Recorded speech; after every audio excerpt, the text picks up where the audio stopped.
A lot of people don't know the process behind meat color. What is the science behind the color of your meat? I asked a typical teenage boy what he thought about it. Because when you heat it up, something happens chemically wise, and then it changes colors. I don't know the specifics of it, but I can assume that's the general idea. Because most things happen with chemicals. Ground beef, steak, beef ribs are considered red meat, or raw meat that is red in color. This coloring does not come from blood, because no blood remains in the meat if the animal is properly butchered. This color comes from a compound within the muscle fibers themselves.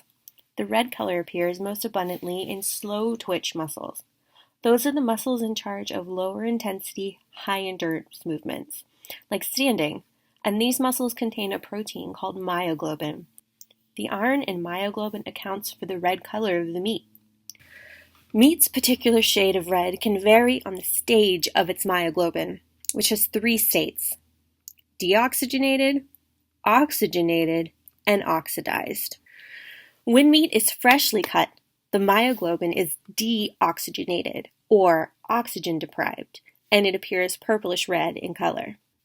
When the myoglobin comes into contact with oxygen, it becomes oxygenated, and it turns bright red. Myoglobin becomes oxidized when its bond with oxygen is broken. This can occur from exhausting the oxygen supply. You'll see this sometimes when meat sits tightly wrapped in cellophane and the meat has absorbed all the oxygen in the package, or when another stress is applied, like heat.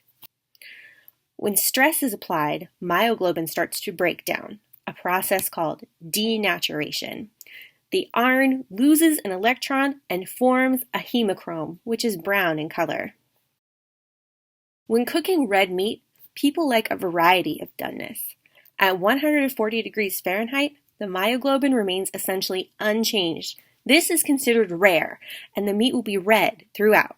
As the temperature of the meat rises above 140 degrees to the zone known as medium doneness, the myoglobin starts to change. When the temperature reaches 170 degrees Fahrenheit, the meat is considered well done. The myoglobin has been completely transformed, and the meat has lost all of its red color. The longer the meat is cooked, the more myoglobin is transformed, and the browner the meat gets.